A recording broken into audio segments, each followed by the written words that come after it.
Hello and welcome to Stampscapes Live. I have a little bit of time here to create a reflection card. I don't have too much time, so I'm going to get right into it here. We're going to have a half-page card, glossy cardstock for the top of the scene and formatted into a reflection card with this area down below being this silver cardstock or silver foil, whatever you call it.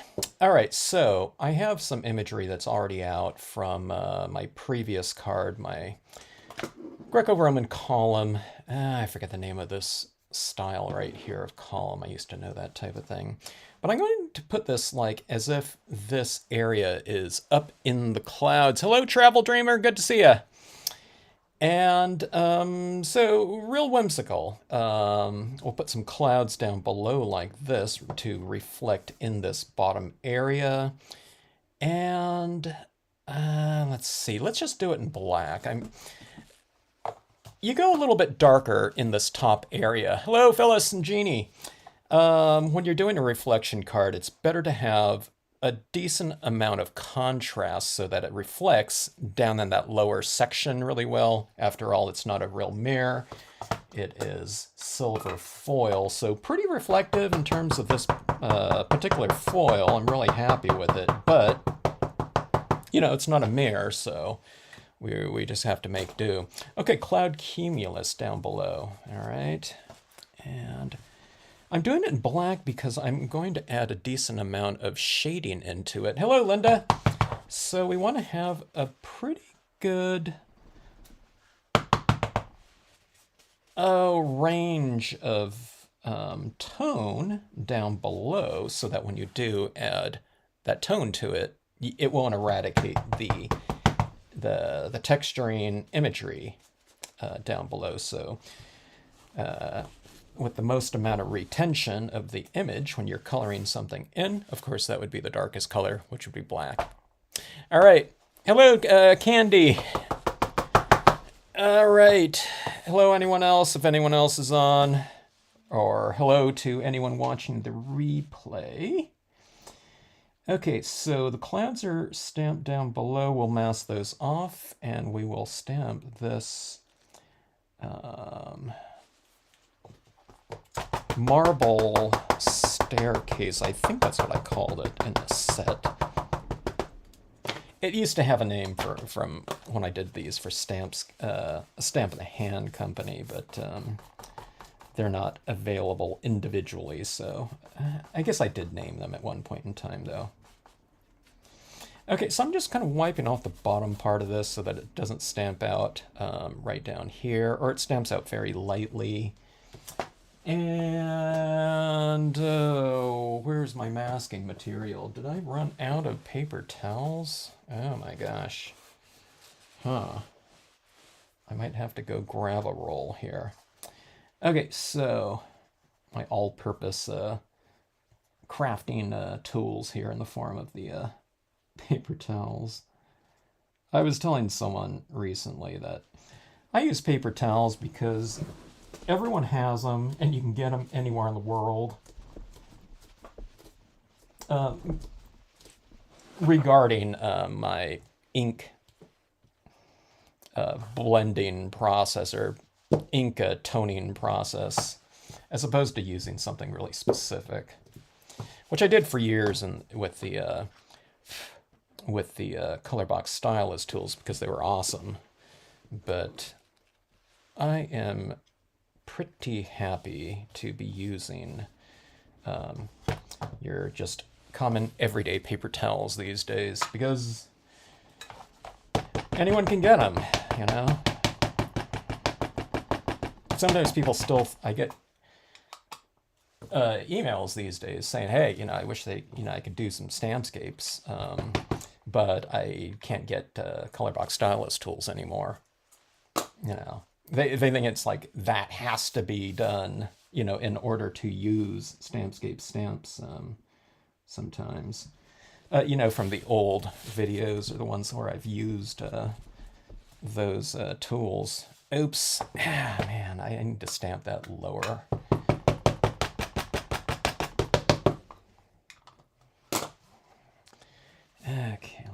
I'll just stamp that at the same height, though. Roughly about. Just to match it up. Okay, so there's my columns there. I've got a little bit of a gap down there. We'll just fill that in with some ink. Okay, and let's see. We're going to go with our little dancer in this one, right in here. That's a little bit high for my reflection. I usually wouldn't go that high. Maybe I should have stamped this a little bit lower, but, you know, it'll be fine. So let's see here. How is everyone today? Let's see. How's the Pacific Northwest? I was talking with someone in Idaho that they were in blizzard conditions, and I think the storm that we're getting down here in Southern California is moving down from north to south. So we're sitting here in, like, you know, not where I am, but Southern California. There's like a blizzard warning for, especially for tomorrow and I think Friday, Saturday. I think blizzard conditions, but that's up in the mountains, you know. Southern California, you know, we have elevations upwards of, you know, at the highest areas, like 10,000 feet, you know, the highest peaks. But, you know, some of the passes people are, you know, have to drive over are, you know, they're a good 4,000 feet. All right, here we go with our main image. Okay. It's going to be a little tricky getting masking around her and in between the columns and so on and so forth. I'm going to try to make that as easy for myself as possible by stamping out the cloud around her in probably like a light blue or something like that. So we'll transition from darker clouds down here to lighter ones up here, okay? And then what we're going to do too, when we get down to this lower section here, a lot of times I'm stamping trees or something like this to each side to flank my subject matter on the inside, but we'll put some clouds down here. So, oh, thanks, Travel Dreamer. Hello, CM Hawkins. Who else here? Crimson Rose. Julie, good to see you. Hello in Northeast Ohio. We used to go out to Ohio twice a year with the Akron and Cincinnati shows. I miss Ohio. Those were two really good shows out that way. But spent a lot of time, you know, visiting Ohio in our heavy travel days. All right, let me see. I'm seeing if I have enough paper towels here. I might have to go get some more. I'm looking at my scraps here. This is, you know, you can do a lot of inking with one paper towel. I think this is the one that I used on my last scene for the whole thing. And it's like, you know, that's a really small portion of it. So you can get a lot of mileage out of household items sometimes. Okay, let's see.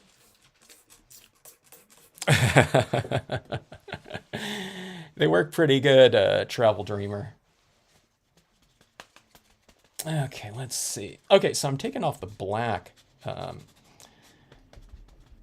off of my stamp here. It doesn't have to be completely removed because I think I'm going to go with a darker blue right here for some clouds, okay? And I'll go with a lighter blue on here.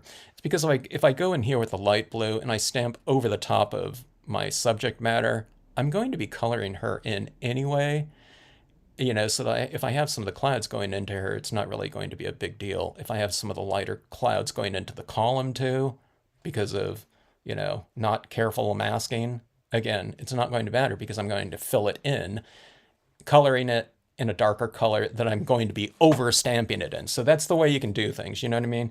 You can always get lighter tones and things like that if you don't want to have to do a lot of super careful masking. Now, if I'm doing this all in black and white, then you're, you know, we're going to have to do some, you know, a little bit more kind of in-depth masking, I guess. So I try to avoid all that type of thing, and I try to keep things as easy as possible, so. Oh, glad your ladies arrived, Linda. Let me see, when did I mail those out? Was it about a week and a half ago, maybe. Hope you enjoy those. Can't wait to see what you do with them.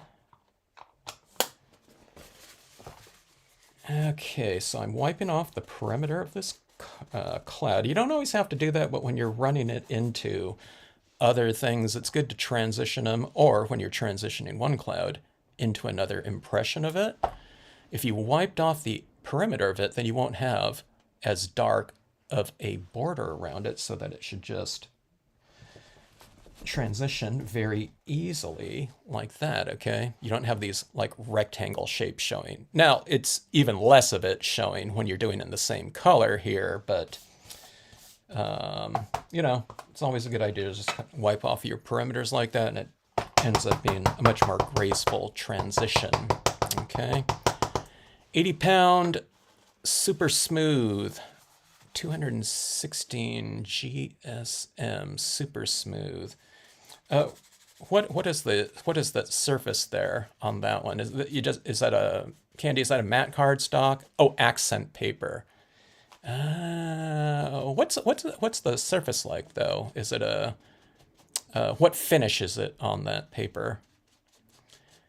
Sandy had an ice storm all day, continuing until tomorrow. Power's been out for 3 hours now. Wow. I miss Ohio too, Julie. Yeah. The one show that we did pretty continuously was the Akron show. But I had done we did the Stamp Away, you know, in Cincinnati, going farther back than that Akron show.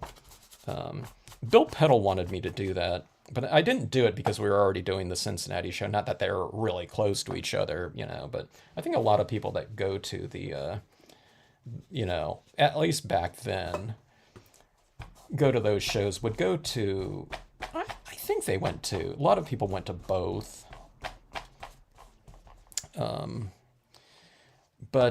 Yeah, I started doing that Akron show at one point in time. It's like, oh, that was a really fantastic show. And we just kept doing that. Where with Cincinnati, I did it, oh, going back to, I don't know if it was the first one, but we did it for a few years. And I don't know, I rotated off from it and was doing some other shows. And I don't know, then went back to it another point in time, and I don't know. There were so many shows going around, and we only had one booth set up, so I can only do certain shows because our booth was in transit going from, you know, somewhere else, so it would have to go back to Southern California. We'd have to refit it with new stuff, and then you know, ship it back out.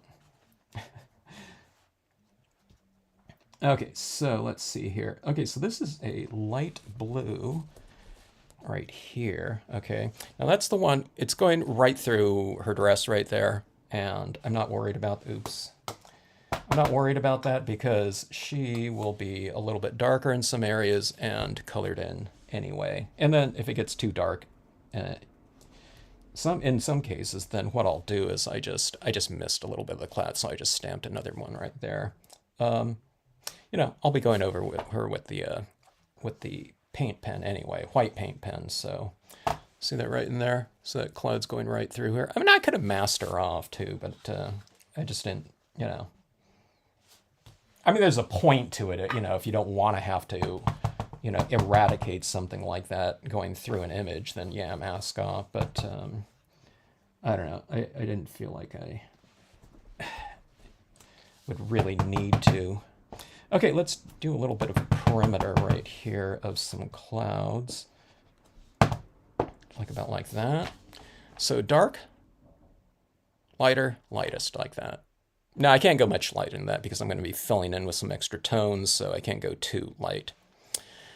Because when I start coloring in, you'll just lose your imagery. Okay, so I want to create a little bit more contrast in here too.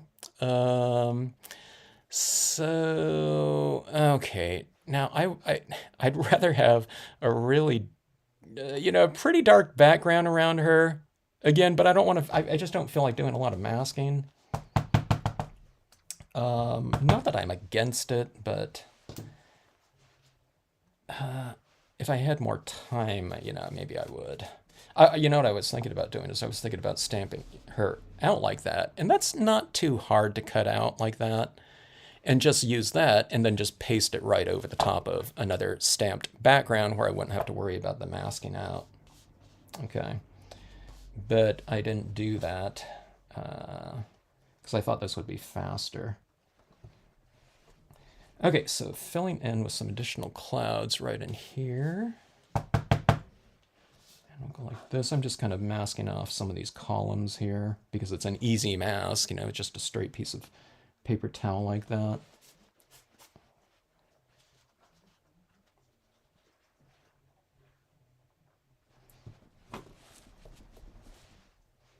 Okay. Go like this.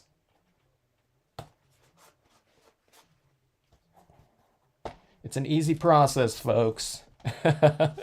You know what I mean? If you just employ these techniques like this, it's like this, and then just like this, wipe it off like that. It makes your blending life so much easier when it comes to, overlapping imagery.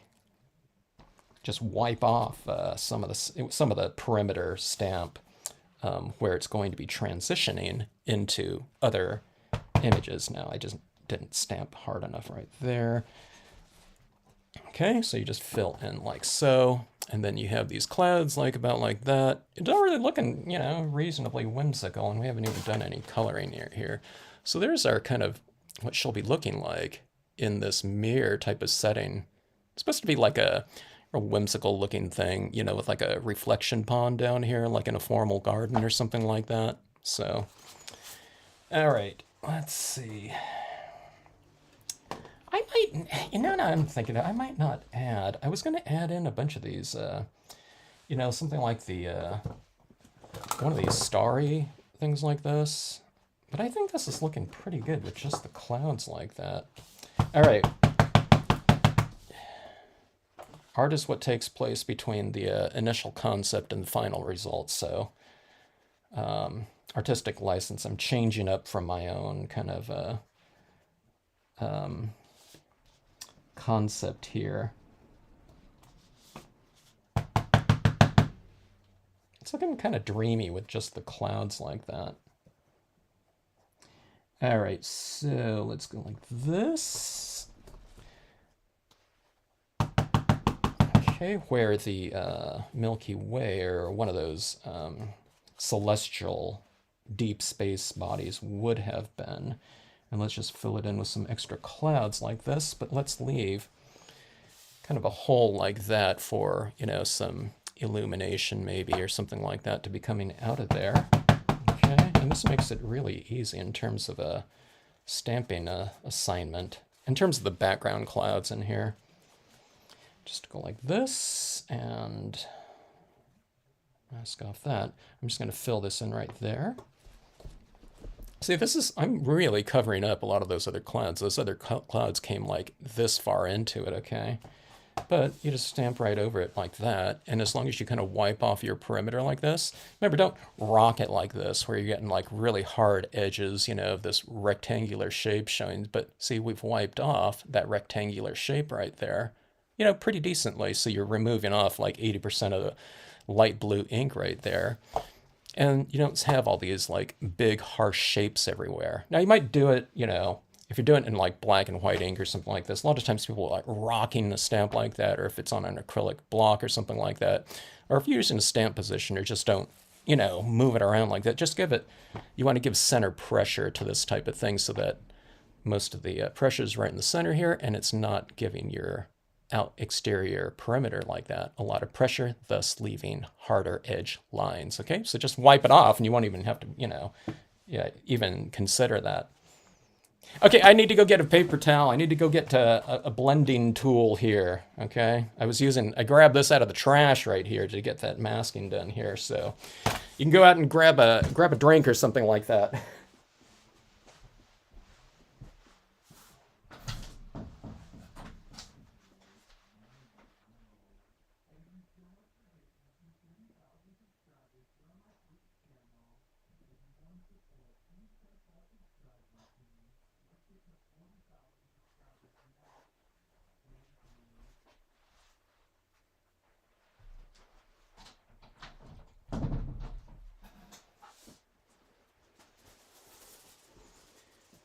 Okay, here we go. Bounty Advanced Blending Sheets. You know, we should write it on here with a Sharpie pen or something like that.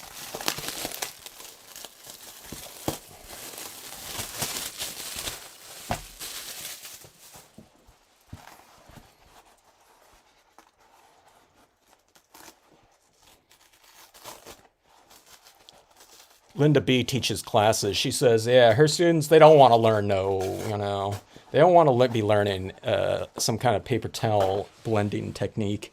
You know, that sounds, that's, in terms of a class that would sound, that's not an enticing sounding class, as far as what they, as people want to learn. That's too boring. We don't want to learn about the paper towel, you know what I mean? Let's, if it's, maybe you got to call it something else, like I said, like a blending, sheets, bounty blending sheets, chamois. Okay, so interior lighting, transitioning out into a darker area. Okay, we're going to really focus the attention right on her. And one of the reasons why I was going to use one of those deep space images is because, it would be darker out there. Okay, so I'm going to try to create, instead of having the background, sky, nighttime sky with stars and everything like that, dark for my contrast against her, I'm going to create the contrast in these columns here instead. And again, because the contrast just reads better in a reflected area like this, okay? So that's the little change up I'll do with this. It won't be vastly different, but it's going to save me a lot of time. I still want to do that one with the the nighttime sky back there to make it look like this is like up in the sky somewhere. I mean, it might already still, might still look like it's kind of up in the sky, but that would really anchor it like, kind of a, whatever structure in the sky type of thing. I even thought about having her just dancing on clouds or something like that, which I think would be kind of cool. Okay, so this is some salvia blue here. Just go with a really light blue. It's the same color that I stamped my clouds in. You can go with something a little bit lighter. Sometimes that'd be a little bit better. But I don't know. This will be nice and fast too. Okay, so hello Dawn and hello Jen. If anyone else has joined in, I didn't see you. Hello. Yeah, hello in Maine. Yes. I always laugh because I can't say enough good things about Maine every time I think about it. Oh, we did meet in Akron. Awesome, Julie. Did you do Julie? Did you do a make and take, Julie? In those Akron shows. And do you remember what you did? If you did you do the stamp board? We were taking stamp board there when that was developed, and we're doing make and takes with that. I think we did Brairs too with a stamp board before, really fast and easy type of process, but they also got to do the reverse styles of marks on stamp board. Stamp board's kind of like scratch board, so we were coloring with getting that background color laid in really fast with the brayering and the rainbow pads, I think it was. The big and juicy rainbow pads. And then people would go in and add things like highlights and little details with their scratch knives going back into the boards. I was just thinking about ampersand art the other day. I was looking at some of their videos on their YouTube channel. Ampersand art is one of the biggest suppliers for art panels, pre-made art panels in the art world, really. They do all kinds of boards and panels using various different surfaces. And what we did with, if you don't know what we're talking about with Stamp Board was their Clayboard Smooth, which is a hardboard panel that has a kaolin smooth clay surface on it that's very accepting of, I don't know, practically any type of art medium out there. Of course, in stamping board, we're using basically dye-based inks on it back in the day, especially. It'd be really perfect for alcohol inks, but a lot of people weren't using alcohol inks back in the days that we were kind of taking that around at that point in time. Like Copic markers had just kind of, come onto the scene roughly around that time. It was kind of early on in those days, though. But that would be perfect for it. So anyways, you can see what's happening here. We kind of created a pretty fast lighting scheme here.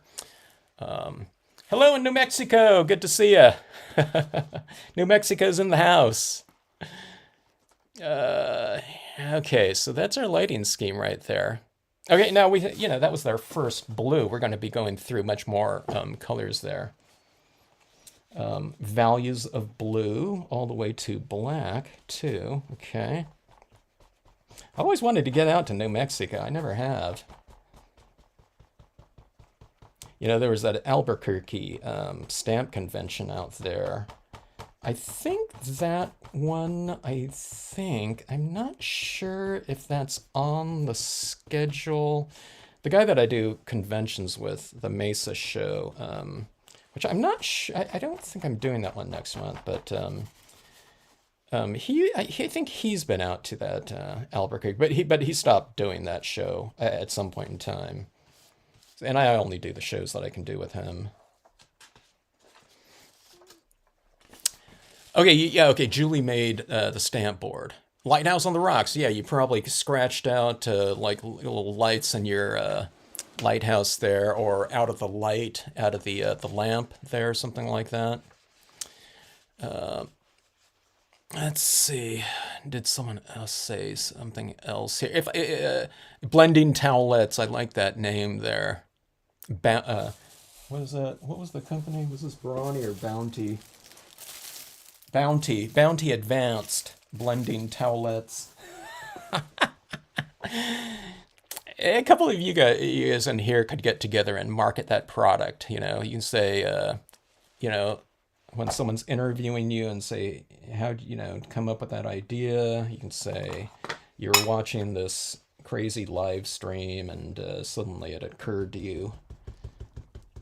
And you took the stamping world by storm. It's the life-changing blending towelettes. And then the cotton balls, I always thought blending clouds would be a good name for those.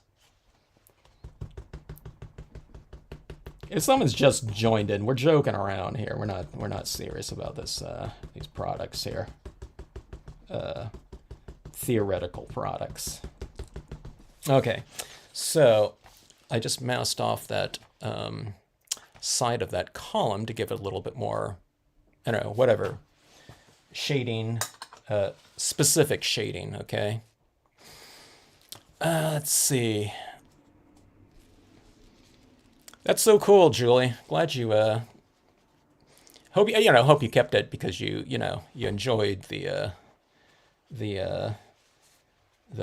techniques and the end results and everything like that. Those are certainly fun days,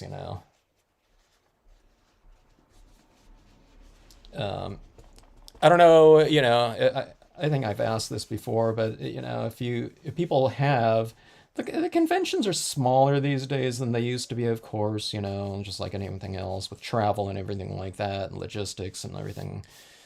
The number of whatever stores, companies, etc. But those stamp conventions were really something to witness and to walk around in, and I don't know, just the energy of a room full of people that that have the similar hobby as you, was really something. Hundreds of people.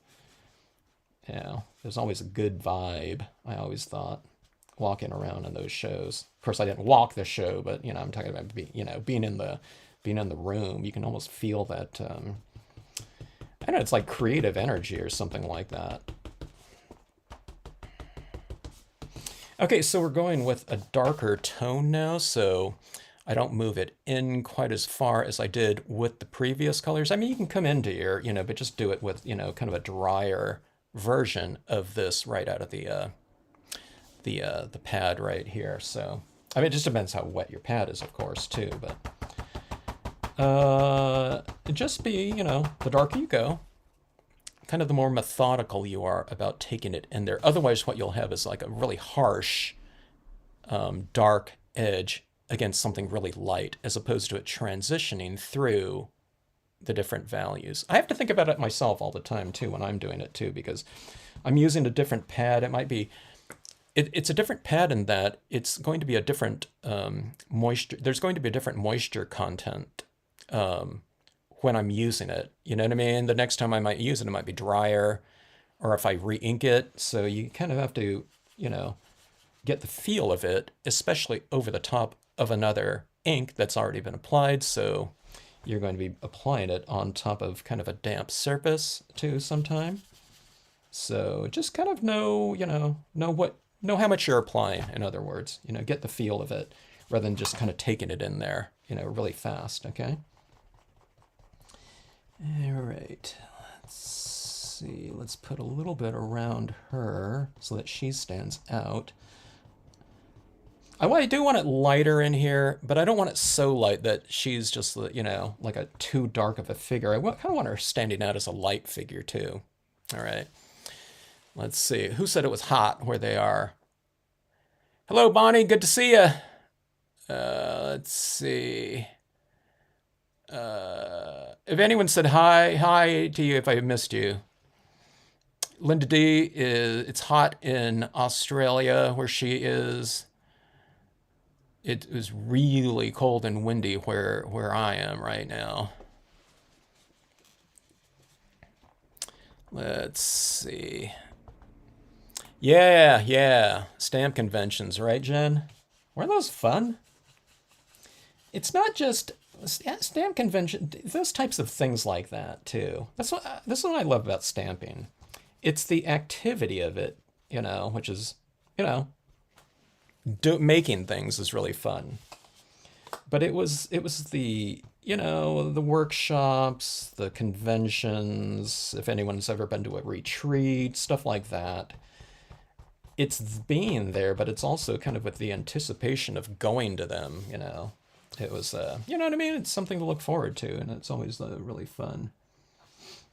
I always told people I would still do probably more shows. It's just that the Star Trek transporter has not been invented yet, and I hated. I used to love flying, but then I hated it at one point in time when it became like, I don't know. I felt like it was like anti, customer on some of these airlines. And it just became really hard to get around. I was flight cursed, I think. That's what I was convinced of. And then I thought later on, when I started finding out all the different stories, I thought, maybe it was just United. But all my flights, like 100% of them, were like canceled, or my connections were always canceled. And when I mean 100%, I mean 100% of them, like 7 trips in a row.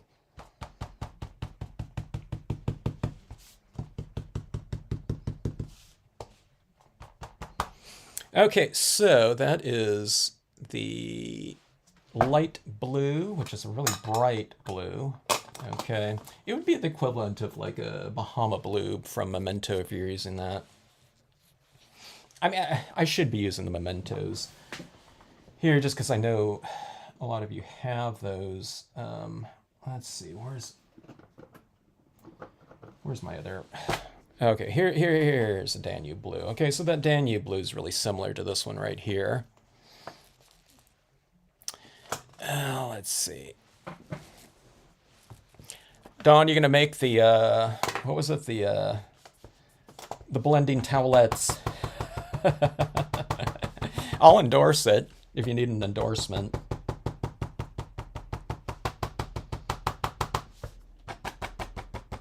It would be better if it was someone more well-known, though.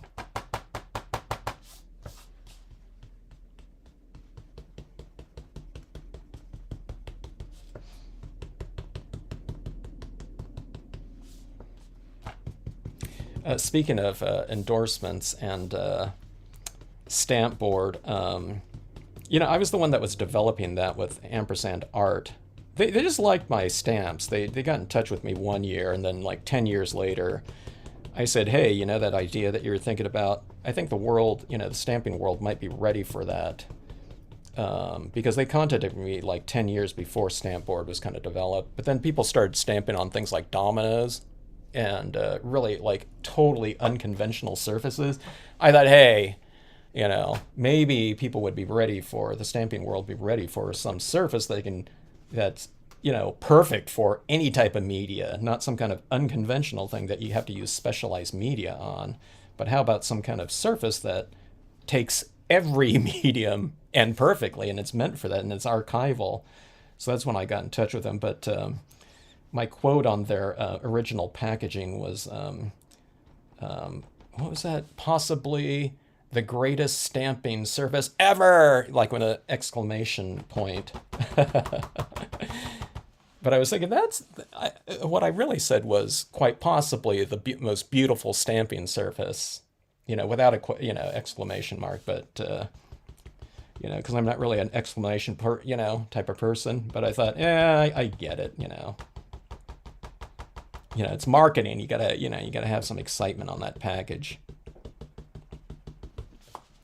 All right, this is that Danube blue. Now, see, I'm kind of being a little bit more methodical about, taking this in here like this because I'm starting with a darker color, okay? Now, out here where I don't really see, I'm losing my cloud forms a little bit. We'll stamp out our clouds in here in a darker color now. And we'll layer our clouds so you can stamp out your clouds in multiple values to make it, kind of stand out a little bit more and make it look a little bit deeper in terms of, spatially. Things that are darker tend to look closer to you.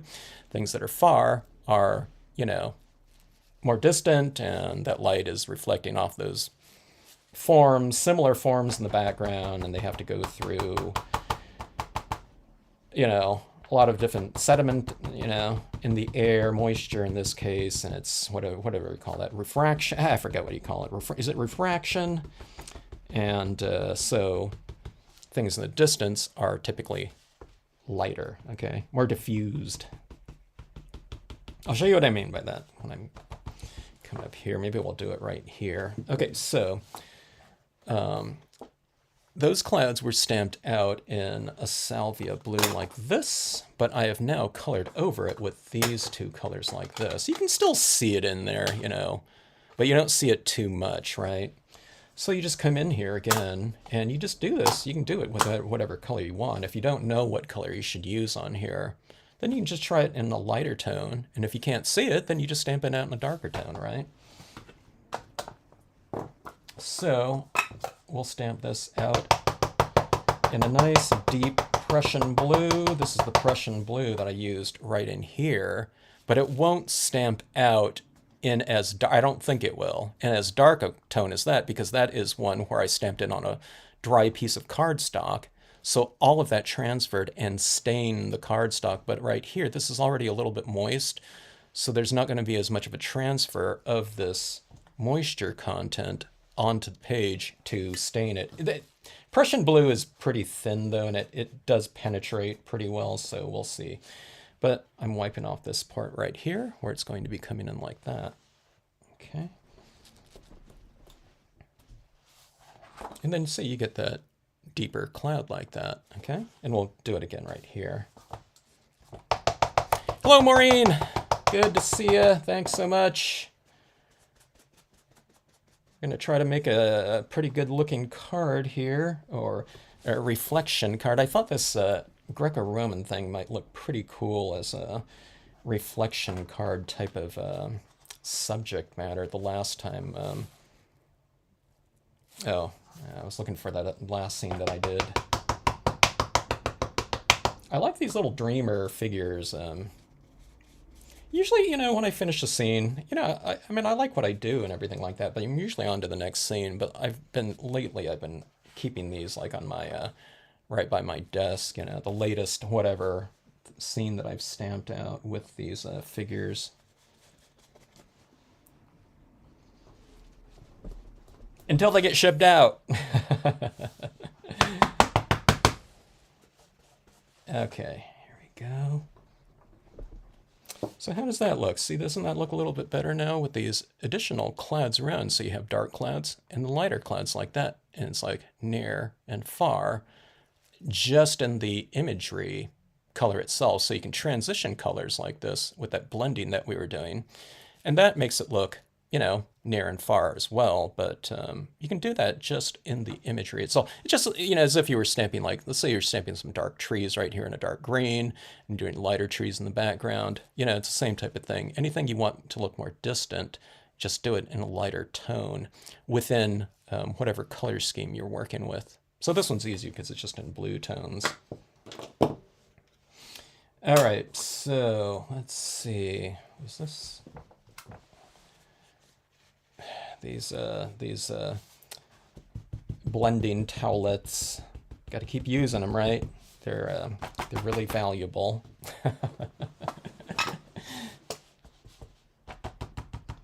Okay, let's see here.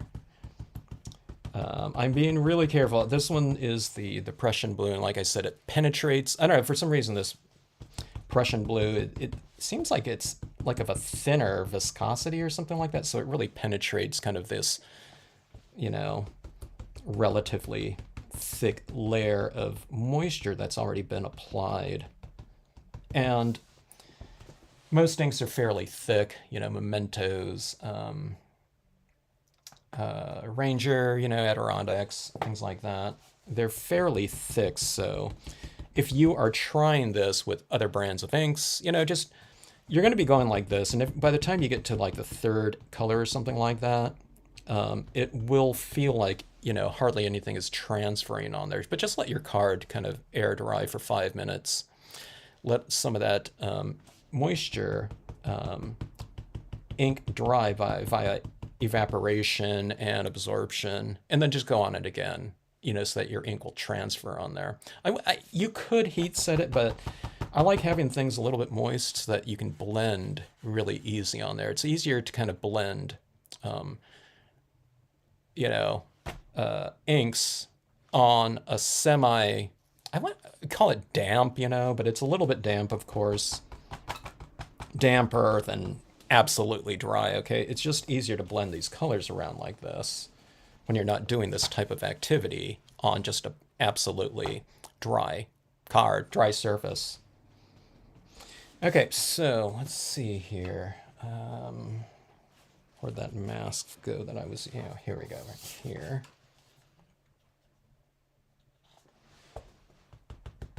Okay, going on the column here. One of the things I mean, with the lighter tones, I do kind of go up and down, but you can kind of go a little bit more irregular a little bit. Like say I'm adding some right down here and then adding some up here, but the center area might be a little bit lighter, because light is hitting things in different areas.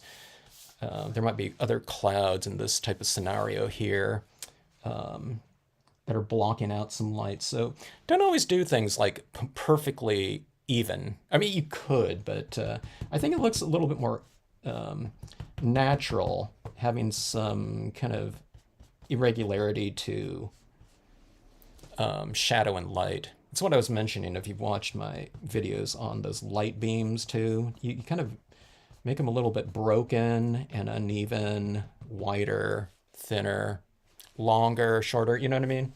And that variation really lends itself to kind of, I don't know, variety and realism. Okay. I guess realism isn't the word, but kind of more of a natural look to it. Maybe it's more graceful too.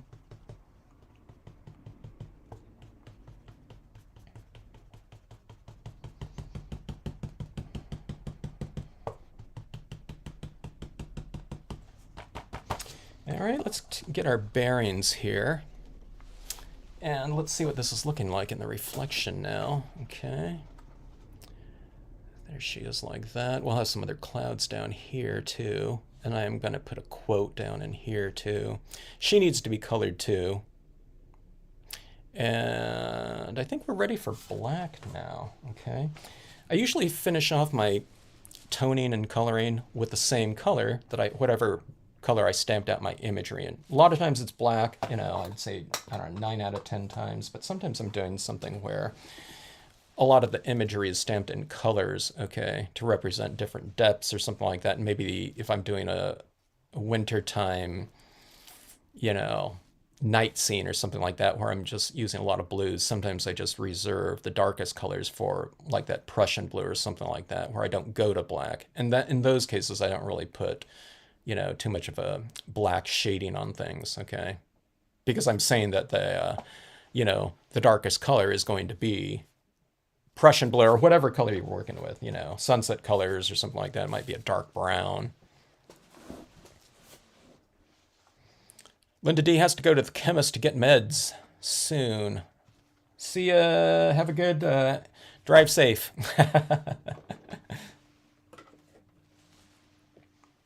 I take it chemist means pharmacist in Australia.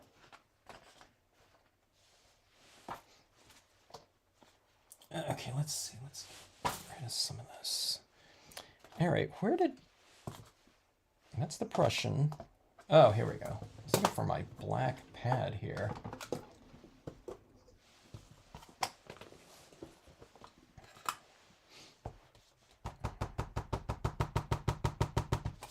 All right. We're adding black, but what we're really doing is we're adding kind of, you know, shades of gray. You know, I'm applying like a 5% version of black, you know, and then you build it up and you can get to roughly, I don't know, what would you call it, like a 50% gray or 60% or something like that. So I'm never really applying black in terms of the value of it. I'm applying black ink, but I'm never really using it in its full saturation.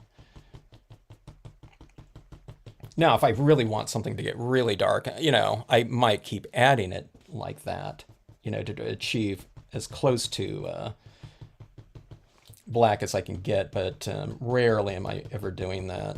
But see this kind of black around here like that, it just, you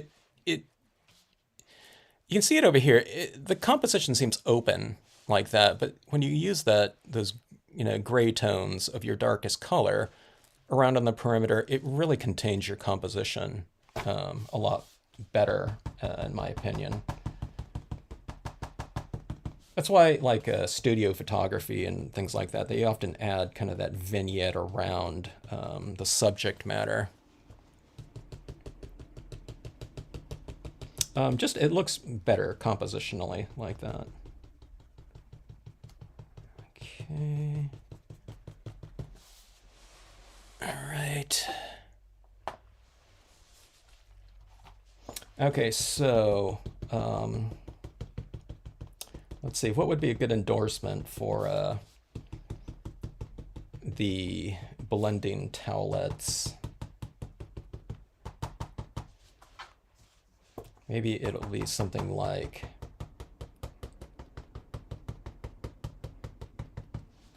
it's amazing. Maybe this is too long. It'd be better if I just said fantastic, you know, Kevin Nakagawa or whatever, K Nakagawa, Stampscapes. But let's see, how about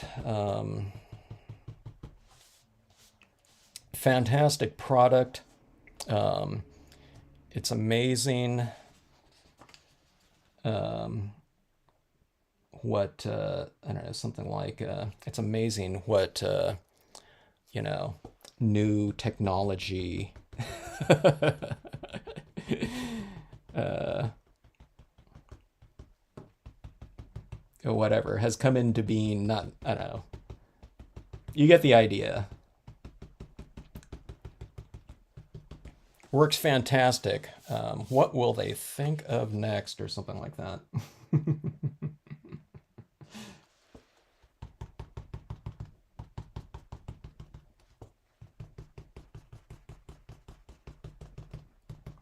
Okay, this is where these columns will really, I think, should really start to look really more three-dimensional in terms of light and shade against them, like this. Okay, like that. So these stand out a little bit more against the background like that. Interior lit, the interiors are the lighter portions of it, like that. Let's try to get a little bit darker on those, just because of well, I think it'll look better too, but especially with the mirror card reflective type of aspect of this, we want to create a decent amount of contrast on there.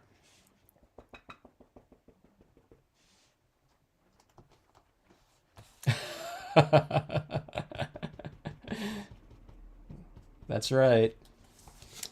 And let's see, with the blending towelettes, where have these been my entire stamping life?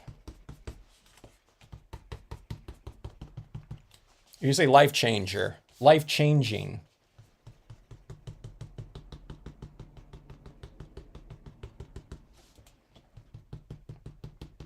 Someone was saying, well, I was talking with someone about, the paper towels, and they said, well, you've come up with a good system that works for you. And I said, well, I didn't come up with a system. I mean, it's just like, this is what we were kind of using like in the 80s, you know what I mean? Before any of this other stuff came out, or anything was really available. People were using the things that people were using a lot of were the makeup wedges, this little triangle of foam, wedges. That was being used a lot. Once in a while, I would see like a Nerf ball type of thing. That I don't think that they weren't using the Nerf brand ones, but they were getting those foam balls at like craft stores. Those ones just didn't work for me like at all because they just didn't take very much ink. To transfer, you know what I mean? Working, with this ball like this, you know what I mean? It's, I don't know. It wasn't conducive to the creative, I don't know, whatever experience, pouncing this ball like this, And I don't even know, pads weren't around at that time either. So I guess you were coloring this foam ball up with your Marvy 1500 pens or something like that and going like this with it, That's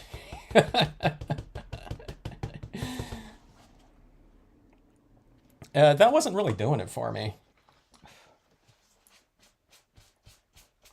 All right, so that is the black there, but see those clouds like that?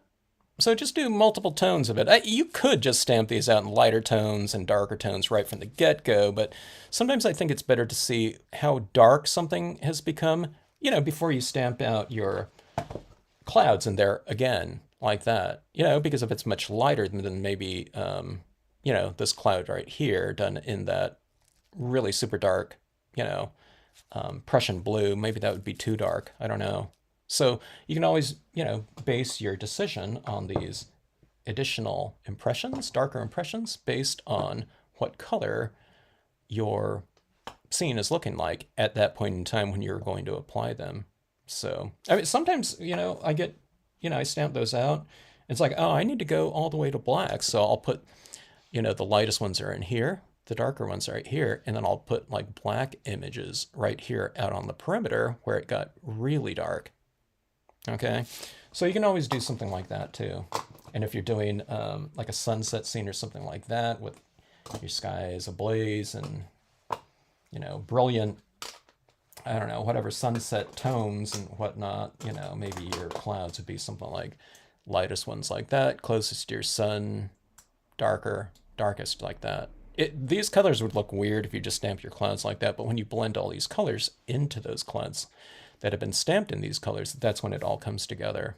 And it makes sense in terms of impression color in those colors like that, okay?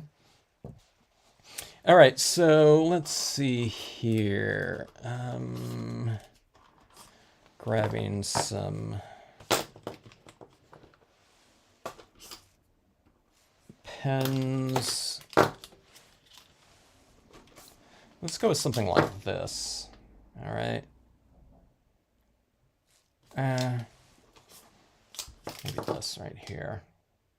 Okay, so let's see.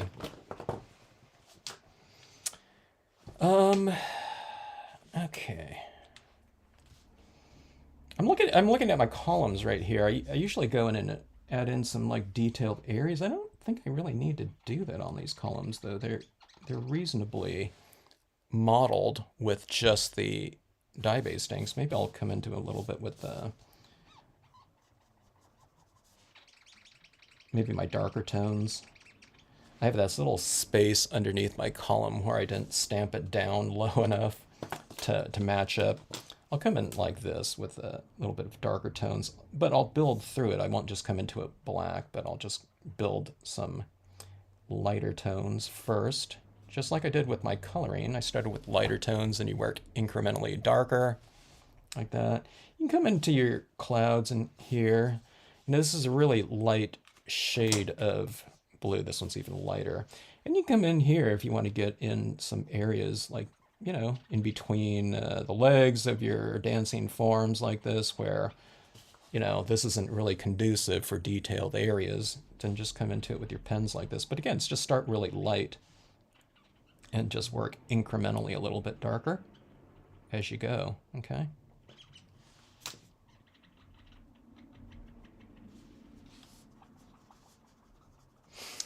Okay, I'm going to hit her dress in the darker folds of the dress with this blue.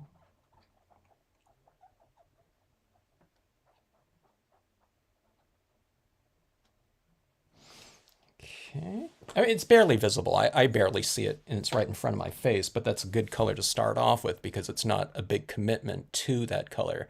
It's just kind of giving you an idea, you know, of where you'll go with your darker tones. So I start off really light and I work incrementally darker so that I'm usually not surprised at anything, like undesirable surprises, I should say, when I'm just working this way.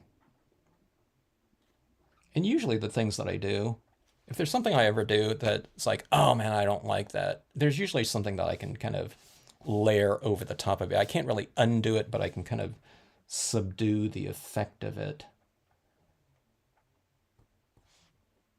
or obscure the effect of it.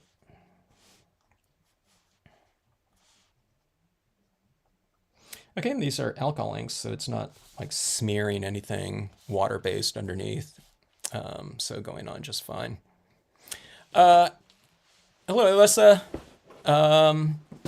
This is a glossy cardstock, and it is a 10-point single-sided glossy cardstock.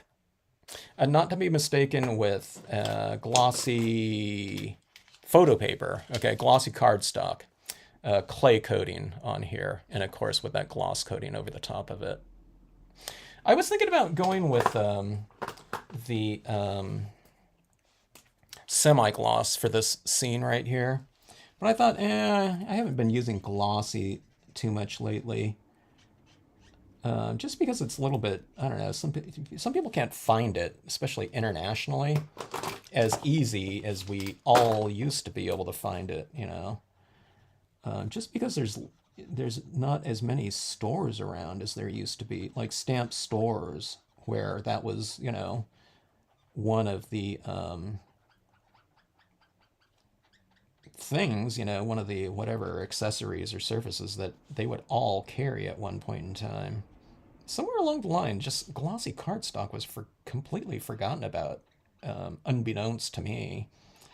And when I started looking around for it, you know, at the previous suppliers that always carried it, it's like, oh, you know, I don't know, some of those websites weren't even around anymore.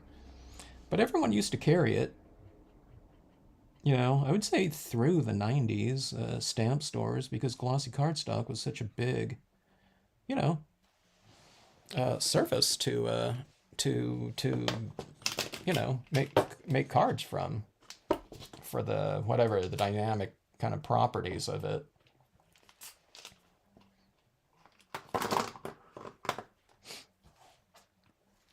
There's a bunch of links to all these things on the information section of the Stampscapes website under the materials FAQ, or in the offsite links.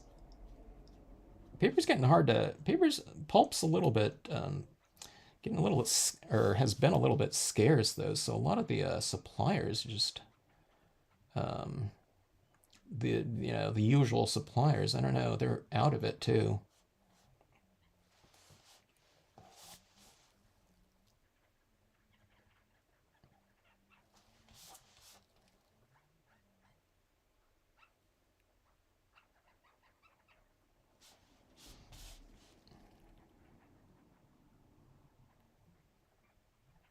Okay, so I'm going in with a, it's a fairly dark blue like that. I'm just kind of reinforcing that shaded area a little bit more, with an additional layer of transparent media like that. So I'd like to, it's almost like glazing. You're kind of glazing over your other tones that you've laid down underneath, and it just becomes a little bit richer, like in the shadow areas underneath this, on this marble, these marble steps. I toned it in pretty good, but you can get much more into a detailed area right underneath, like say that lip of that step right there, or in these columns right in, this base area. You can go in and, get really specific with your additions right in there. And it just makes it look a little bit more three-dimensional, I think. Okay. And let's see.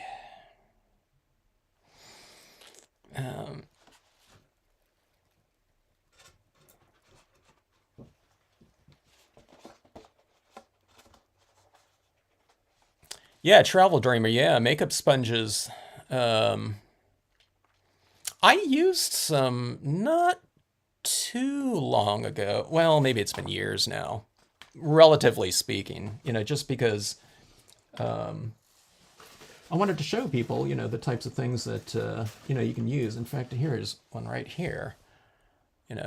This sponge too is like from, I don't know, a pack is like from 25, 30 years ago. And I even did a couple videos just showing household items. I went out and bought some just sponges, and I cut it up into these smaller pieces like this. But kitchen sponges are really good, to use for, ink additions. Okay, let's see. Let's get into some highlights here. Are we already at the highlight area of this? It seems like I'm missing something because we got here relatively fast. What's the time on this video right now? Oh, I've already gone an hour. Maybe it hasn't been so fast. You lose track of time when you're having fun. All right, so let's see. Okay, this is, I know you're not going to be able to see a lot of this here, but this is an acrylic paint pen. This one's the extra fine, 0.7 millimeters, or typically the size of these paint pens. They're typically 0.7 millimeter, and the larger ones, acrylic paint pens, are usually 3 millimeter. At least from what I've seen. I have a pack that says 2 and 3 millimeter, but they're all 3 millimeter, so I use that one quite a bit as well. But these are fun pens to use to bring highlighting into your pieces. And also, it's because, let's say you wanted something to stand out in a foreground, but yet, you came into it with, clouds that went into it or something like that. You can just reclaim that white area. Maybe I reclaimed a little bit too much here. And you can just reclaim it with this. You just go right back over like that dress right there that that cloud is running through so that, you know what I mean? She's looks like she's standing out in front of those clouds and that, you know, she's not just like a window, you know, where those cloud forms are showing through. So you just come back in like this and you don't have to worry about over stamping things, you know. It, a lot of people have learned excellent technique, okay? And that's really good.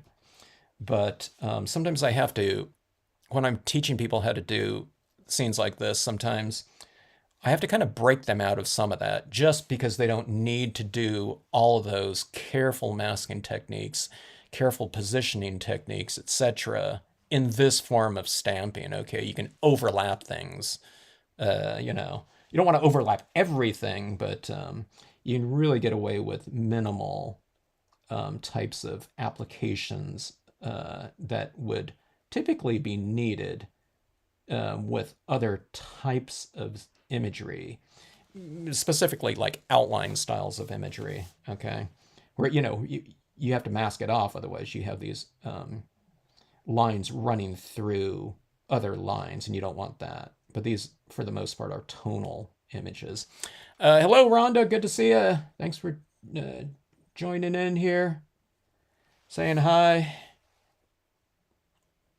Okay, kind of adding in some of this lighting down below, making things a little bit more three-dimensional with these highlights like so. I'm adding some like on these little steps here on the inside of these column forms, and the top part of the column is a little bit more decorative and ornate, but even, you know, little dots like that. I don't know if you can see that right there, but see this step right here was kind of that color right there. So if you add in here, I'll add in some more just so you can see it a little bit more like that. I just kind of have it taper off into the darkness with a few dots like that, where the interior is more of like a straight line. And then you kind of taper it off, spacing your dots a little bit more, and then you get it kind of going into the shadows like that too. Okay, so you can do things like this on your clouds too. You can add little reflective types of textures into your clouds.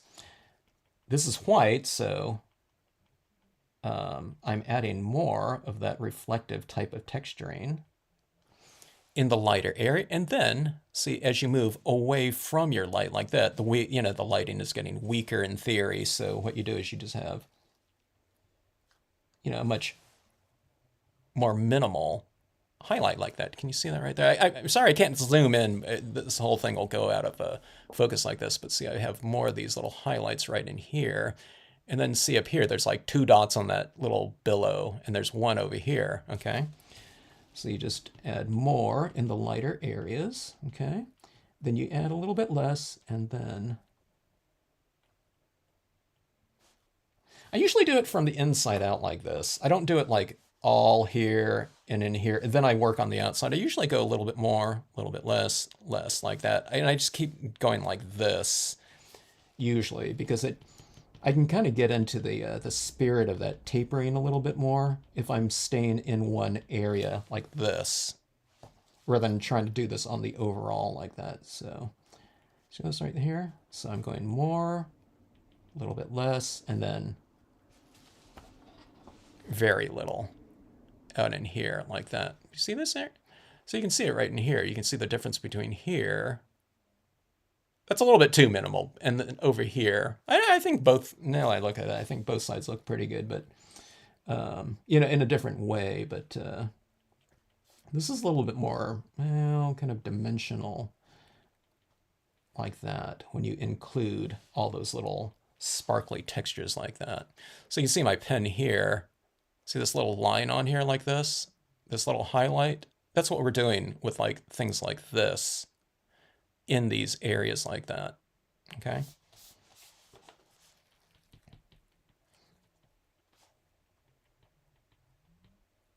So these little highlights, reflective little areas of light. They call it specular light, light that's brighter than white. It's in everything, you know, all around us.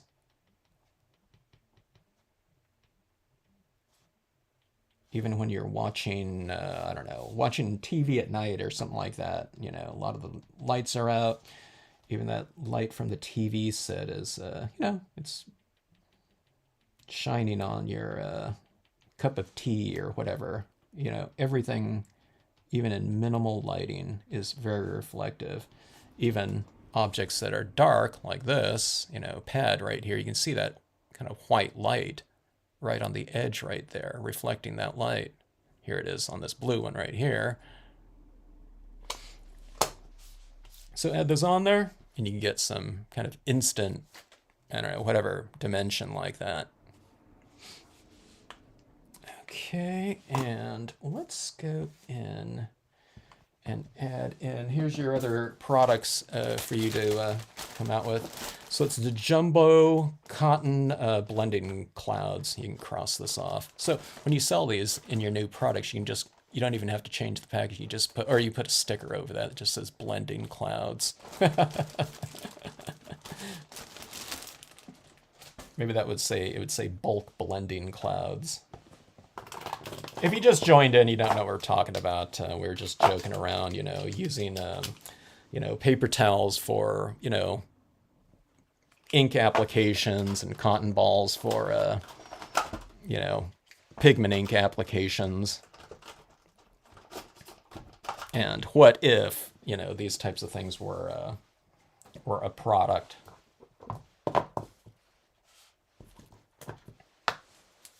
Okay, so we're going to add in some atmosphere and lighting to this. We have it in the form of some very crisp editions of media in terms of the extra fine white acrylic paint, and we're going to do that with this cotton ball too. This area in here is already looking pretty, you know, I don't think it really needs a whole lot, but I was able to transition. Sometimes I don't get it transitioned, you know, exactly the way I want. I don't know if I ever get that anyway, but this little bit of pigment ink in here, you just blot your cotton ball into your white pigment ink, okay? And it gets all frayed. You see how it's all frayed right there, like that? So you just squash it down into the back of your pad or something like that. Just something nice and firm so that it's nice and flat like that, okay? Plus you're also kind of packing that surface of the cotton with a little bit of ink going back into it, you know, so that you have something to transfer on here. Now, if you're using a like super wet and juicy pad, it's brand new, it's been re-inked, then don't put too much on there, okay?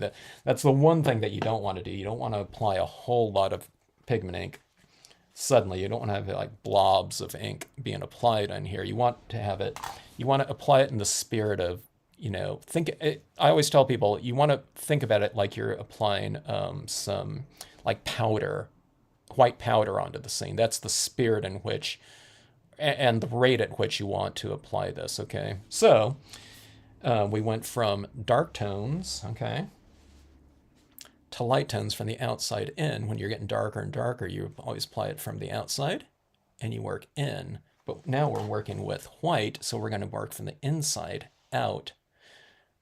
Darks outside in and lighter areas from the inside out. That's where your lighting is, you know, or I don't know. I can't think of an instance where I've ever had it light on the outside and it looks like a dark area in here. I don't know, maybe you're doing like a black hole or something like that, or, you know, maybe something like that would have, you know, would be that type of scenario, but usually your lighting is somewhere in the interior. Okay, so I'm adding it, so you can really barely see where anything's, you know, being added because I'm adding white into light. But what I do is I start taking this and I start moving it into these darker areas like that, where light meets darker. It doesn't have to be where light meets black or something like that, okay? Just on those objects that are around it. But see that soft area of light? Look at that light now kind of reflecting off of those clouds or whatnot. It looks like there's more kind of atmospheric kind of mist in the in this whatever the setting here too now, like that. It puts that mist in between the objects or the viewer and that object. It looks like there's mist in the air. Okay. Okay, I just applied a big blob of it there. So I just kind of I just rotated this around and I just wiped it right off. So if you ever apply too much, just dab it off with a drier piece of area of your cotton ball. Okay, let's see. Let's see if you can see. Let's see if we can see any difference. I'm getting a hard edge here. I think there's like a fold here that I'm working around. Here we go.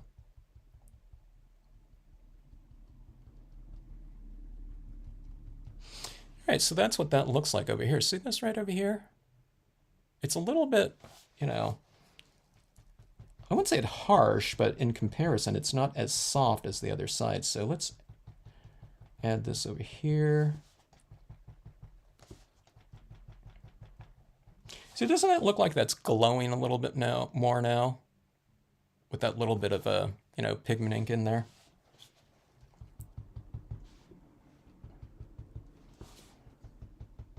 I like kind of soft, whatever, glowing kind of illumination in card scenes. I like it from a textural standpoint because everything, see, most of the time when we're stamping, we have these hard edge images everywhere, okay? But doing things like this, I mean, the cloud itself is soft too, but this makes it look even softer, having that kind of that suspended mist. Okay, now see where she's standing right here? She's a real, you know, sharp image right in there, right? But I'm going to put her kind of dancing a little bit in the clouds too, or in that illuminated mist. Okay, so I'm going to apply some around on that cloud here first. Okay, and then I'm going to kind of obscure maybe a, you know, part of her leg down here. And it'll be like she's dancing in the mist a little bit. See her back leg too. I'm kind of putting it right over some part of her back leg. So see right there? It's like she's kind of in the mist a little bit.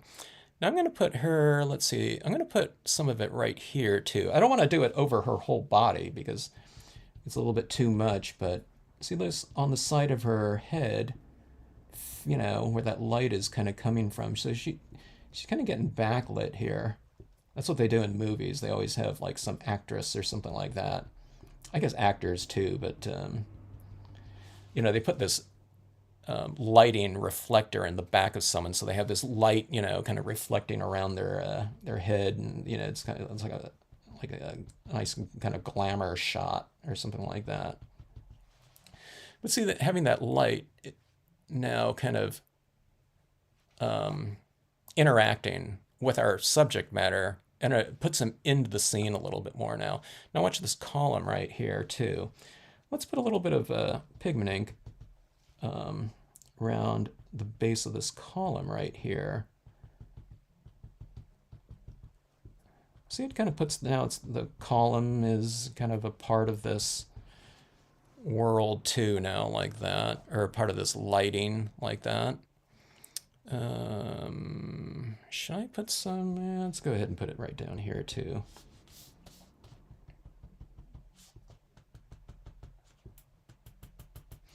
Okay, so you put that column right in the light as well. It's a little bit more interior lit in here. And let's try some, just right on this edge of this column here too. How about this one too, I guess? Just in a small area of it. It's just kind of obscuring it a little bit. It's taking it from black and I'm making it look a little bit more like a 50% gray or something like that. So it just gives the illusion of a kind of light interacting with the object a little bit more. Let's see, let's add some of these clouds in the background over here. My white pigment ink pad is pretty dry, so it's really easy for me just to go like this and just to take it in directly. A lot of you don't use white pigment ink quite as much as I do, or you know what I mean? You might have a pad that's been sitting around. Even its pigment ink pads tend to stay wet a really long time, so just watch, when you go in there. Sometimes people go like this, and it's like blah, blah, blah, of a lot of paint. If that's happening, just dab it off a lot and then take it on there, kind of go. It's like a dry brushing type of effect, that you want to go for. You want to go for this really kind of light application of it. Light and airy, right? A light and airy application of it for a light and airy, kind of look. And that's why I think the cotton balls work great, because there's hardly anything that's like softer than a cotton ball, right? So I want a really light, airy application of something, so a cotton ball really is conducive for that. I almost forgot about these clouds down here. Let's add a little bit to these areas down here. If you've retained some of the white of those clouds, then you can go in with this white highlighting on it, like that.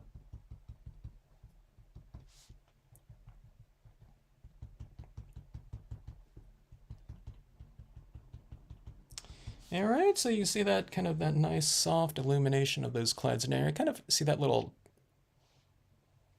I don't know what, it's not a tower, but that little mist, or I don't know, something like that, rising mist that I put on those clouds down here. So these ones seem a little bit softer now. And those ones are stamped out in black too, so it's one of the darkest colors you can stamp something out in, but you can still make those areas seem really diffused and light and airy and misty like that, even with the darkest of tone used when you use something like a white pigment ink. I'm going to illuminate that cloud down there a little bit more too. And let's go like that. Okay. Let's get our bearings here and see how this is looking. And there she is in her mirror card scenario. Now I'm not done. We'll just add in some clouds down here. Let me see, I need to be careful. Okay, so if I'm adding clouds down here, I need to make sure that I don't add it right here.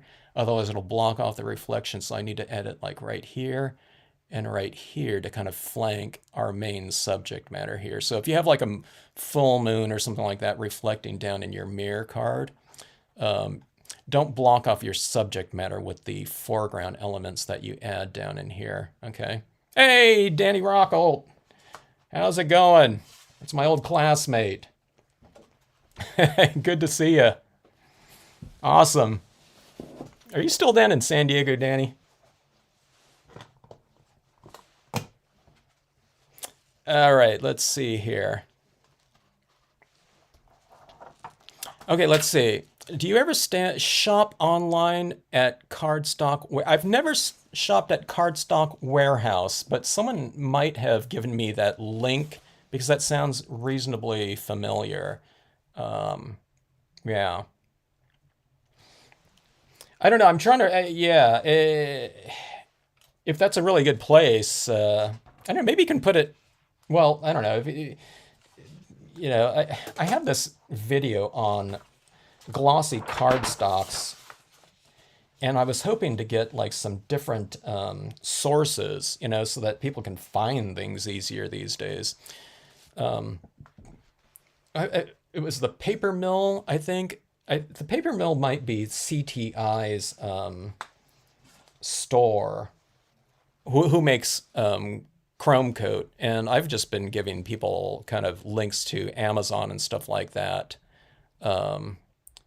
Over the past few years, just because it's easy, or the Paper Mill, but always looking for other sources and whatnot. All right, so let's see here.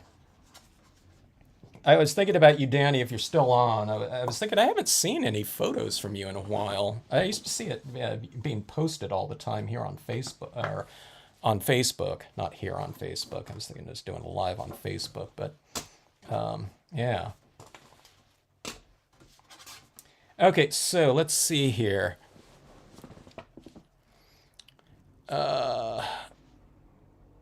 Okay.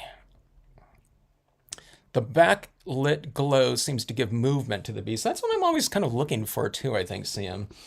It's when you add these types of things like this to it, I think it gives things a more kind of feeling of motion like clouds would, really have.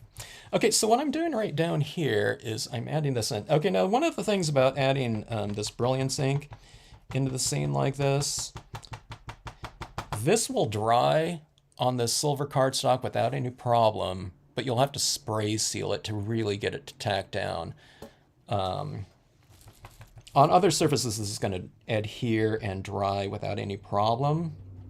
Okay, but just know on here, you will have to spray seal, okay? So try not to spray seal on big open areas, but just spray seal the areas that you're that you need to adhere. So I would typically, I'd block it off with, not in this piece of paper here, but I'd spray from up here just so I'm spraying this area down below like that.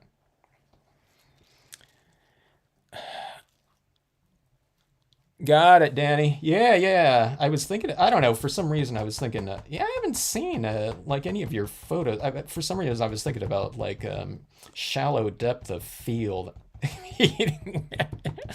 We're talking about not someone's shallow in terms of personality, but in photography, there's a shallow depth of field, and Danny was always like doing this. I don't know what you're always shooting in 1.4 or something like that. With your photos. I don't know why I was thinking about that. Maybe I don't know, maybe I was thinking of bokeh or something like that. Photography speak, folks.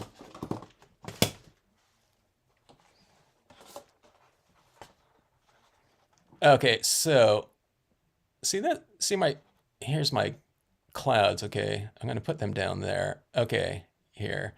So that's roughly, okay, see that right there? See, this is good though. See, this area that I've applied this to, I can just wipe that right off like that I've just applied that to.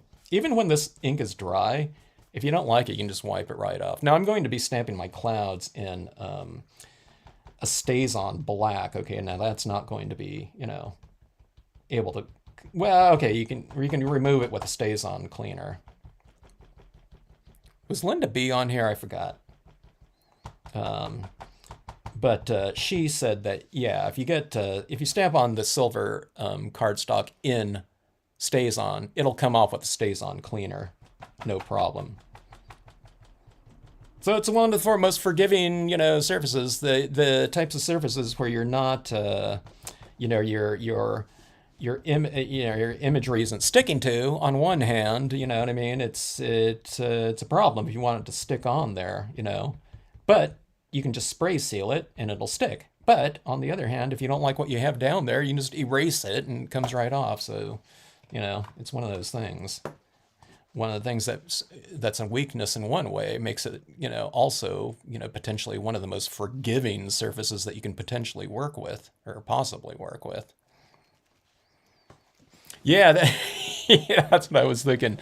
Danny. So congratulations on retiring from the Navy. I saw your post of that not too long ago, was it? So Danny, thank you for your service and whatnot.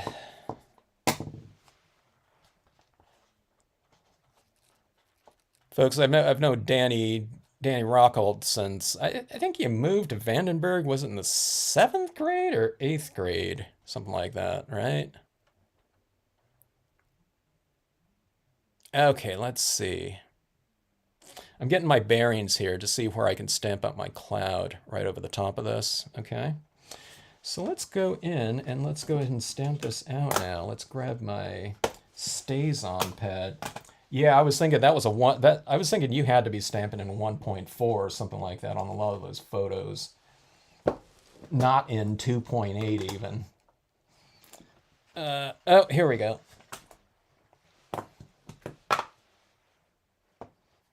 So I was in a lot of art classes and whatnot in high school. Danny, I didn't, were you taking photos for? Were you on the You were in the newspaper, right? Because I don't remember you in the photography classes there. I was lucky in high school. Our high school, Cabrillo High School, had, you know, a full-on photography class lab. You could, I never did color printing, but you could do color printing. That was kind of rare for a high school lab. I later found out. I later found out that a lot of schools didn't have a lot of the things that we had available to us. I took graphic arts and screen printing, silk screen, letterpress, all that. Our teacher always said you should be grateful, and we said, yeah, yeah. You know, then I got to college, it's like, no, you know, all of my fellow art students, none of them had any of that stuff.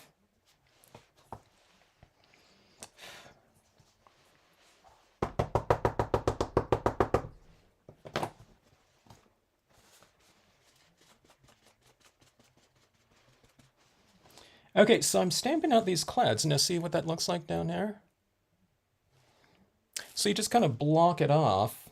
And then, now see, if I stamp that black onto that, it might show up a little bit, but it wouldn't show up too much because look at this, you know, I mean, this silver is really dark, you know, in some areas. I mean, this is kind of reflecting you can see my camera that's shooting the this video right here. But a lot of times in silver, it's going to be a really dark color, so you have to kind of block off the area down there in order for these types of things to show up, you know.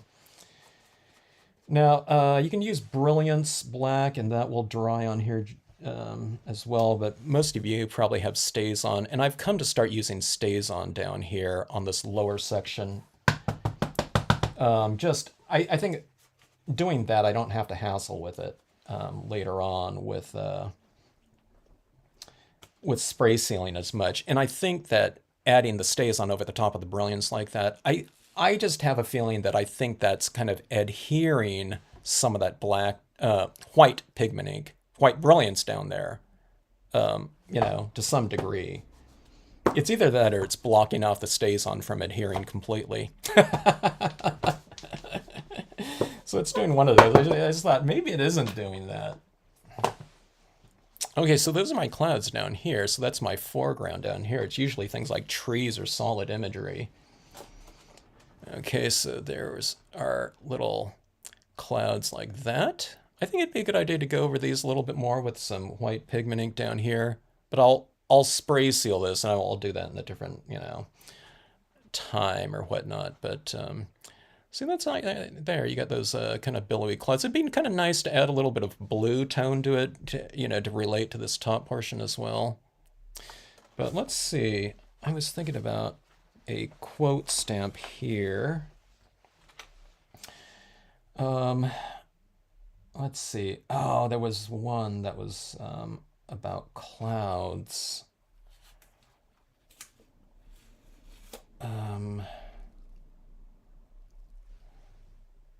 Color to my... Oh, that one, not that one. That one's about clouds, but it's talking about a sunrise sky. And that's not a sunrise sky.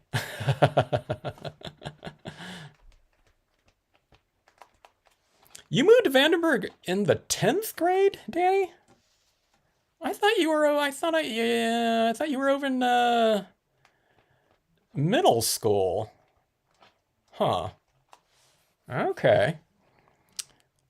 Yeah, StazOn cleaner there. Rosen class for photos. When you were in 2. When I was in 2. Oh, what are you saying? You took photo 1. Oh, got it. Okay. And 2. Were you in my class in graphic arts? Or was that a different year? I didn't take it junior year, I took it senior year.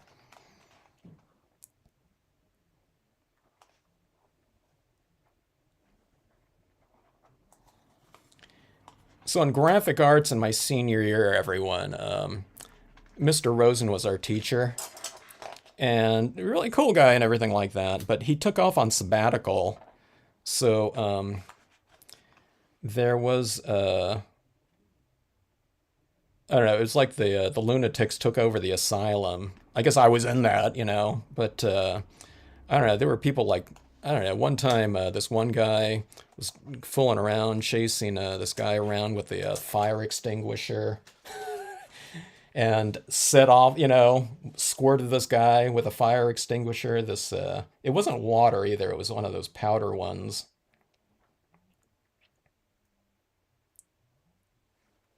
So you see how that gave me a really good foundation for, like the things that I'm doing today.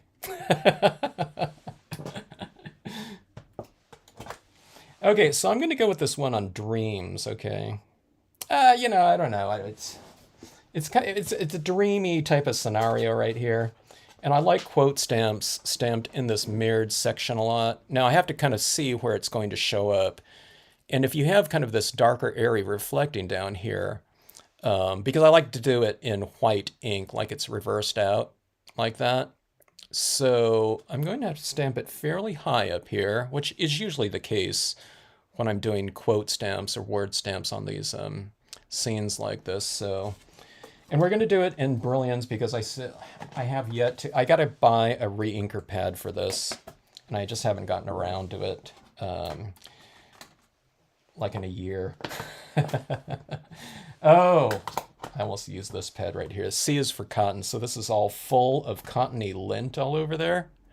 So I have my Brilliance white new pad that does not have a bunch of cottony lint all over it. Now you can take that cottony lint off of it. You just kind of scrape it off, and it comes right off. So I usually do that when I end up re-inking my pad. Okay, so let's see. I'm going to get, let me see, do I have a piece of scratch paper here?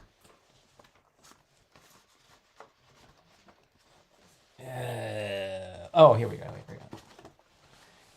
When I'm stamping on top of foil, I like to get a little bit of practice in because it's real slippery, okay? I always mention this in my foil class too. It's like you're going to be skewing imagery probably. I mean, I still do it even when I'm thinking about it.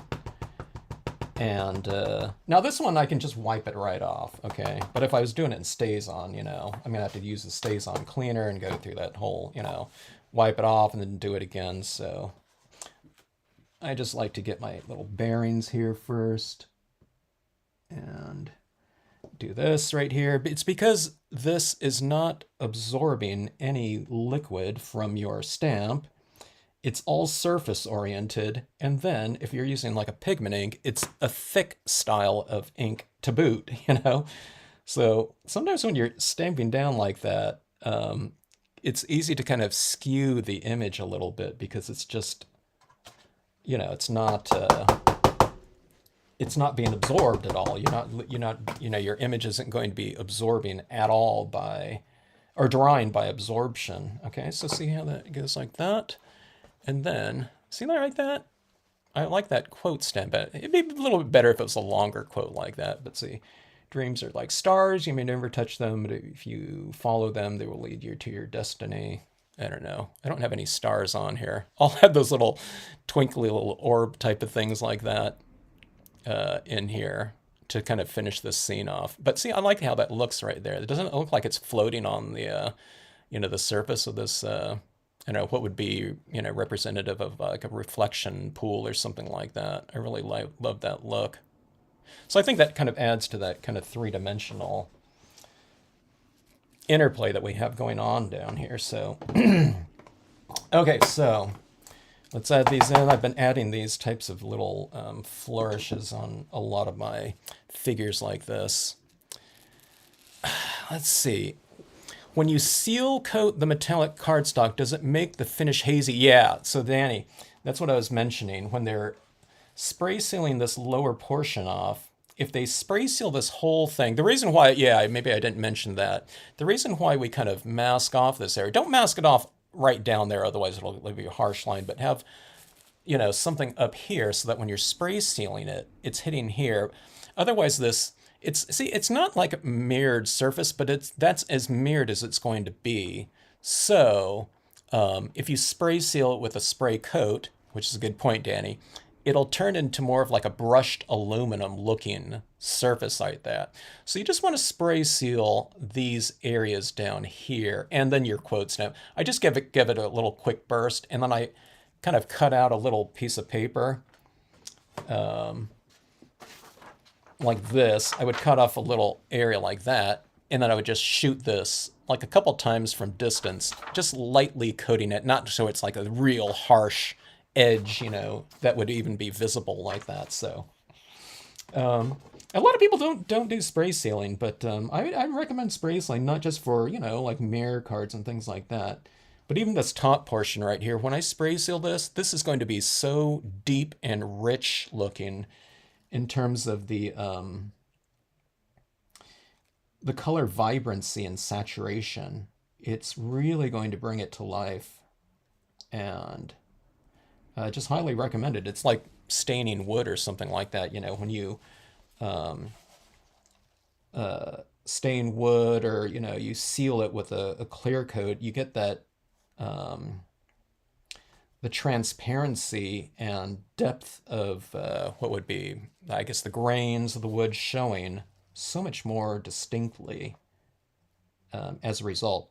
And then the depths that we have here on our pieces is that we have several layers of transparent dye-based inks and alcohol inks. Sometimes the alcohol inks too, when you use them on here, like a glossy cardstock, it's real surface oriented, so you get a little bit of that texturing showing with the alcohol ink. Sometimes it can be good, but sometimes if it doesn't look kind of related to the surface that you've established, you know, the alcohol ink stands out too much. The spray sealant will be the great kind of unifier of those two textures on here. In addition to protecting it, you know, is, you know, one of the main things. So, okay, so I'm adding these little orbs like this to make it look like this kind of, I don't know, whatever, emanating light or stars or something like that. I don't know what she would represent. Maybe she's creating the stars up in the sky, you know, or something like that. And let's see, where is my Barely Art Precision star glue? That's what it says right there, right? Oh, here, I almost forgot. Let's go in with our pigment ink again. This is why I didn't do too well last time, because I needed to create this little diffusion around some of these little orbs a little bit wider than my crystals that I'm going to be applying over the top of them. So let me add a little bit more than I did last time. It's either that or this pigment ink dries really a lot clearer than I thought. I know it dries darker, you know, when you're putting it over a dark area like that. But I think when I don't know, it really dried. I could barely see it after I applied the crystals last time. I'm not going to apply too many crystals. I went like nuts with it last time. And, you know, I learned my lesson for 1 week, and then I'll go back to, you know, I'll forget that and I'll apply a ton of them again, you know, like next week. Because like I said, it's good to kind of go overboard. Maybe not every time, but a good amount of the times. Okay, so there's that right there. I should add some other colors of crystals, and I have, like I said, I have. Let me see here.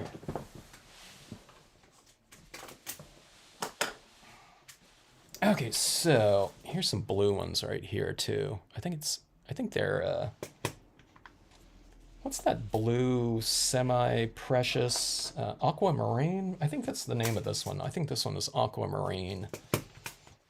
I don't use those too often because the colored ones seem a little bit, sometimes when I add too much of them, it looks a little bit cheap, you know, where the crystal ones are a little bit more sparkly. Okay, so I'm just going to add a little drop of glue on some. Okay, I'm not going to add it on all of these. I think some of these will just look kind of cool, just as little, like dull glowing orbs. But maybe on some of these larger ones. Like that. Okay.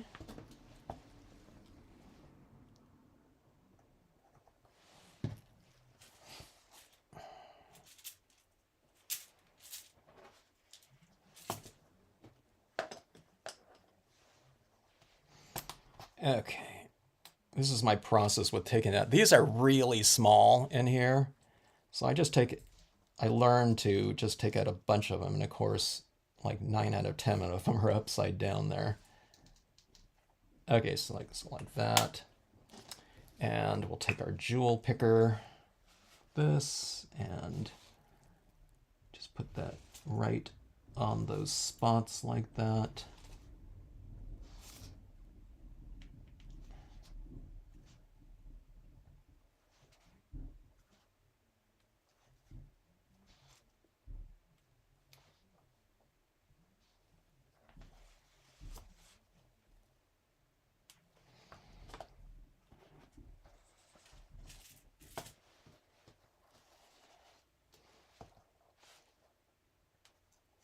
And I'm just putting these jewels right down in the middle of those little glowing orbs, like so. Now, in the past, I wouldn't have done this because for those mirror cards, you know, this is getting folded over into the mirror, but I've just, you know, I think it looks pretty cool in that reflection. So I just, you know, when I'm sending this to someone, or these mirror cards, if they have crystals up here, I just, you know, I just put something in between that folded card. Or if you're sending it, you can also send it open, you know, where it's, you know, in transit. And it's not going to be smashed down into that reflective air. I just already forgot about the blue. Here, I'll add the blue in here somewhere. Let's see.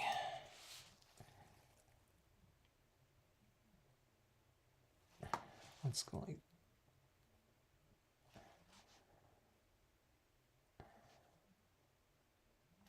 Okay. Oh, you know what? In terms of a process, it occurred to me the other day that I should probably add the crystals in first before I do those little white paint pen dots, because it's really hard to see what little dot is glue and what is just a white acrylic paint pen mark. I think I remember this time because it's like I only did like 3 or 4 of them. Yeah, that one was dry. Okay, here's one right here. Okay. All right, so there's our little twinkly little stars like that. You can put some out in front of, you know, in front of your columns too, and it may look, you know, make them look more 3-dimensional, like these things are kind of like floating in there. All right, so let's take a look at this and see what this looks like here. Okay, so there's your reflection card, like so. See those little twinkly little lights like that? They're kind of reflecting down there. They're catching some of that light in that mirrored area, which is kind of cool. But here's what I'm looking at right here. I think these clouds are going up here far enough. See, if you don't put these little foreground elements down here, then see this edge right here shows too much in the reflection. So you get rid of some of that reflected edge right here on these side areas like that. And we have this area opened up right here between the two clouds. So we could, you know what I mean? We're not obscuring her head in this, you know, this compositional scenario right here. And then there we have our floating quote right there. But you see those real soft little highlights in there? Sometimes, you know, and like that white pigment ink dries sometimes, and it dries a little bit more transparent. So it's like, oh my God, what happened to all my kind of misty kind of look in there? So you can just, you know, when it dries, you can just add more down there and build up, you know, a little bit of a more, a thicker coating, and thus it'll be more, you know, opaque, you know, or it'll move towards opacity. It's still going to be a little bit, you know, translucent, but it won't be as see-through as that. So, but I think we've achieved, you know, a decent soft background in there, you know, and I think it's, you know, the reflection is, there's enough contrast in it where you can see it at least, okay. Maybe, you know, going a little bit darker with the columns might have been better. I don't know. But I think it was enough, I guess, to, you know, for the image to show in there.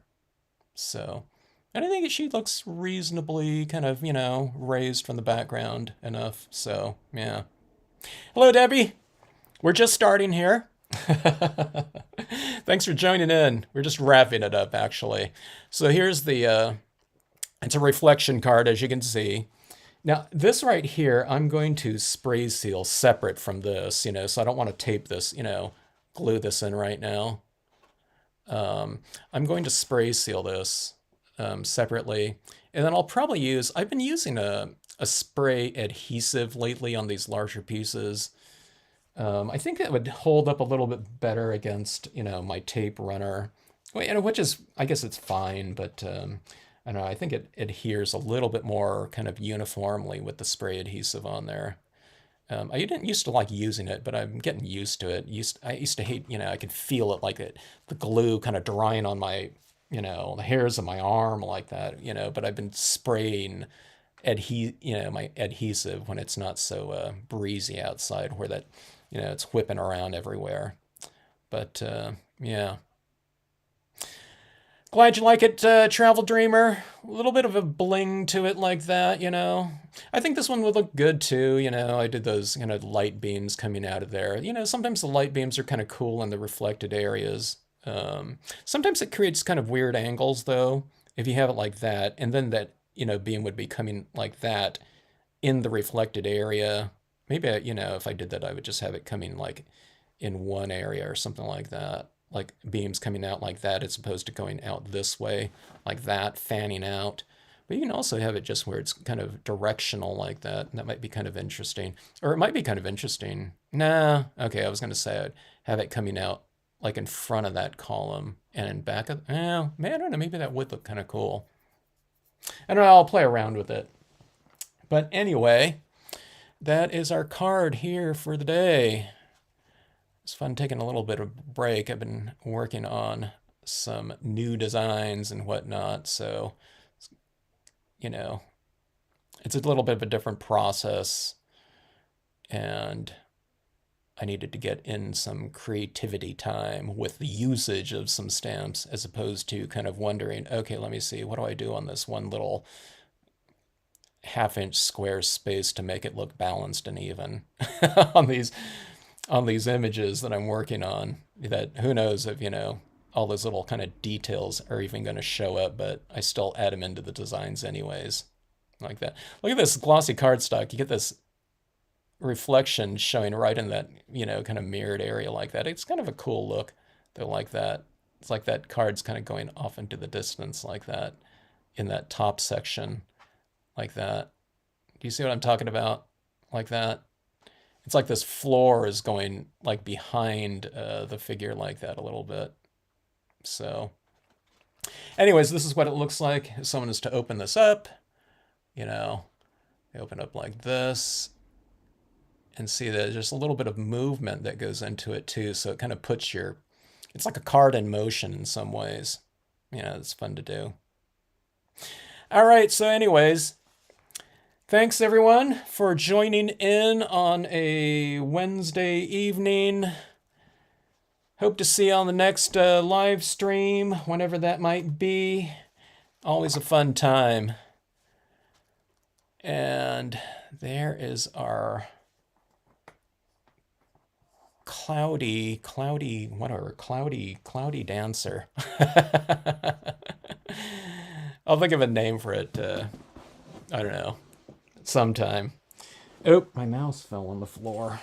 All right, folks, thanks again.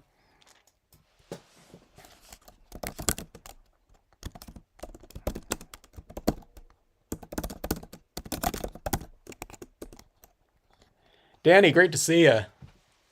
Always great to see a conch. Honk if you're a conch. Thanks, Jeannie. Thank you, Jen. Thanks, everyone. Have a great rest of evening.